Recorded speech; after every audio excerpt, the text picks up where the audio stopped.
Bonsoir, Monsieur Breton. Bonsoir. Alors, quel message vous avez voulu passer au gouvernement en venant ici à Ottawa? En fait, simplement, c'est qu'on est venu en tant que nous, comme industrie, Association industrielle de l'électrification des transports avec plus de 180 membres, et on a amené d'autres associations industrielles qui représentent les gens qui s'occupent de la chaîne d'approvisionnement, les gens qui s'occupent des infrastructures de recharge, les industries qui représentent tous les fournisseurs d'équipements électriques, aussi bien pour les infrastructures de recharge que pour la production et la distribution d'électricité. Donc, on était plusieurs associations industrielles pour dire, écoutez, on représente déjà, selon les chiffres d'EY qui ont été publiés il y a quelques semaines, 130 000 emplois au Canada, l'industrie de l'électrification des transports.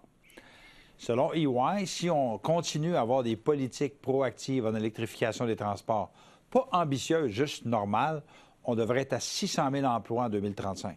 Vous dites pas ambitieuse, mais normale. Est-ce que les politiques qu'on avait actuellement, et là, on va parler de cette suspension là, des cibles, mais est-ce que vous la qualifieriez de normale ou d'ambitieuse qu'on avait actuellement au Canada? Ce qu'on avait, c'est normal. Okay. C'est-à-dire qu'il y a des pays qui sont plus ambitieux en électrification des transports, à commencer par la Chine, oui. La Norvège au niveau de l'adoption. Le Canada est en train de rattraper le peloton parce qu'on avait beaucoup de retard à rattraper en Amérique du Nord. Donc, on disait, si on a des politiques qui vont dans le même sens que ce qu'on a vu à date, on va être à peu près à 600 000 emplois en 2035. Si on recule sur la réglementation, si on recule sur le déploiement d'infrastructures, si on recule sur les rabais, si on recule sur la chaîne d'approvisionnement, là, la même recherche d'EY parle d'à peu près 360 000 emplois. Donc, autrement dit, il y a une différence de près de 1/4 million d'emplois de moins si le gouvernement recule sur les politiques en électrification des transports, ce qui est significatif. Là, la discussion, la fameuse pause de 60 jours, oui. La consultation de 60 jours sur la norme zéro émission, la norme sur la disponibilité des véhicules électriques. On parle de 20 là, comme on le disait, 20 d'ici 2026, 100 d'ici 2035 pour les ventes de véhicules. Oui. Donc, ça, c'est en théorie, parce que dans les faits, c'est pas 20 en 2026. Je vais vous expliquer pourquoi. C'est que les constructeurs automobiles, les véhicules électriques qu'ils vendaient en 2024, qu'ils vendent en 2025, comptaient dans le calcul de 2026. Autrement dit, il y a certains constructeurs là, qui se retrouvent peut-être à 18 puis d'autres qui se retrouvent peut-être à 10 d'objectifs parce qu'ils pouvaient cumuler les crédits pour les ventes des 2 dernières années. Okay. Donc, l'objectif de 20 là, il n'y avait aucun constructeur qui devait vendre 20 en 2026. Okay. Ça, c'est la première chose. L'autre chose, c'est que nous, une chose qu'on déplore, c'est que pendant qu'on est en train de déployer, grâce au gouvernement actuel, au niveau fédéral, puis au niveau de différentes provinces, l'Ontario, le Québec, etc., on est en train de déployer, de développer une industrie d'électrification des transports. Il y a certaines personnes qui disent on doit reculer. On doit éliminer la norme zéro émission fédérale, celle au Québec aussi, celle en Colombie-Britannique aussi, et on devrait plutôt s'aligner sur la norme américaine. La norme américaine, qui est la norme d'émission de gaz à effet de serre, sur laquelle il est vrai que dans le passé, on s'est aligné. Et c'est marqué en toutes lettres que cette norme-là, la loi sur les émissions de gaz à effet de serre pour les véhicules légers, doit être alignée sur les États-Unis. Le seul problème, c'est qu'avec l'administration Trump à l'heure actuelle, ils sont en train d'éliminer la réglementation sur les normes d'émissions de gaz à effet de serre, sur les véhicules électriques et même sur la consommation de carburant, et même d'éliminer potentiellement les tests pour les véhicules. Autrement dit, si on suit les États-Unis, on se retrouve avec rien.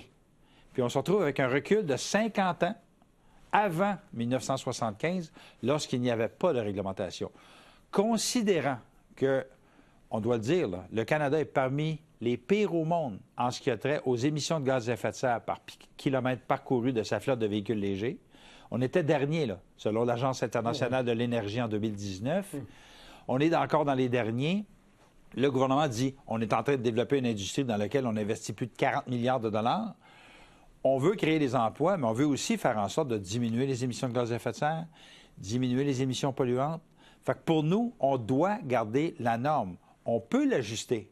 Et on a même mis sur la table de dire, écoutez, le 100 2035, là, si on le laisse tomber, mettons qu'on plafonne à 2032, puis on laisse ça au niveau de 2032, pour que ceux qui veulent absolument ne rien savoir des véhicules électriques là, puissent avoir le choix. Même là, c'est pas si vrai, parce que selon la norme actuelle, en 2035, quelqu'un pouvait s'acheter une voiture hybride rechargeable. Pour ceux qui disent « je ne veux pas conduire une voiture 100% électrique, je veux mettre de l'essence, j'y tiens », ils auraient pu le faire. Okay. Mais mettons qu'on dit, en 2032, là, si on était à 67, 70 on reste là, puis on plafonne là, on est prêt à vivre avec ça. Mais d'enlever la norme et de s'aligner sur les Américains, on considère que c'est irresponsable.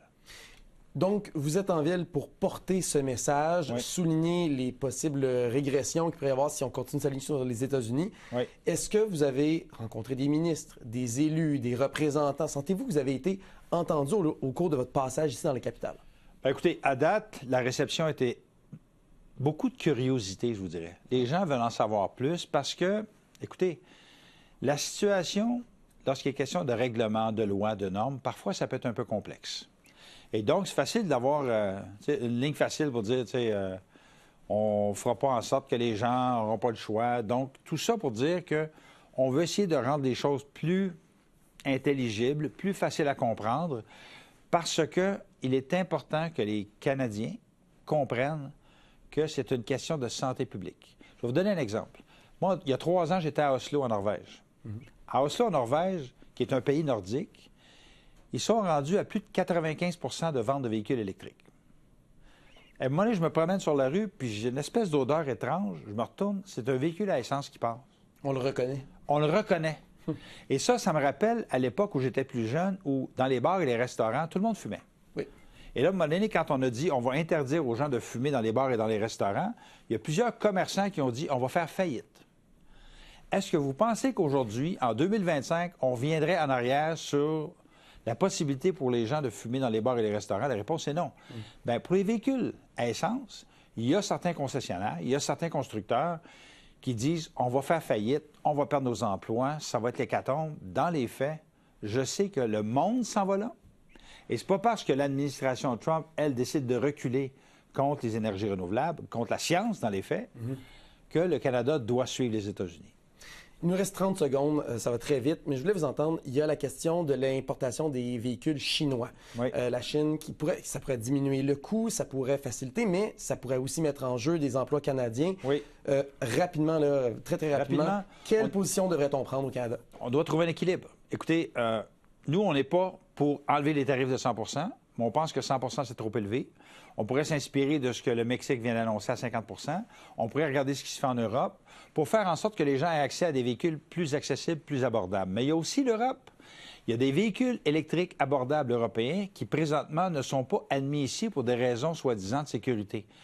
Nous sommes d'avis qu'on pourrait les laisser arriver parce que, moi, je suis allé au Mexique il y a un mois, puis on a vu des véhicules électriques sud-coréens à moins de 30 000 canadiens qui sont disponibles là-bas. Et nous, ici, les moins chers sont à 40 000. Donc, il y a des avenues qui ne sont pas encore exploitées. Daniel Breton, merci beaucoup d'avoir pris du temps lors de votre visite à Ottawa pour venir nous parler en studio. Merci beaucoup.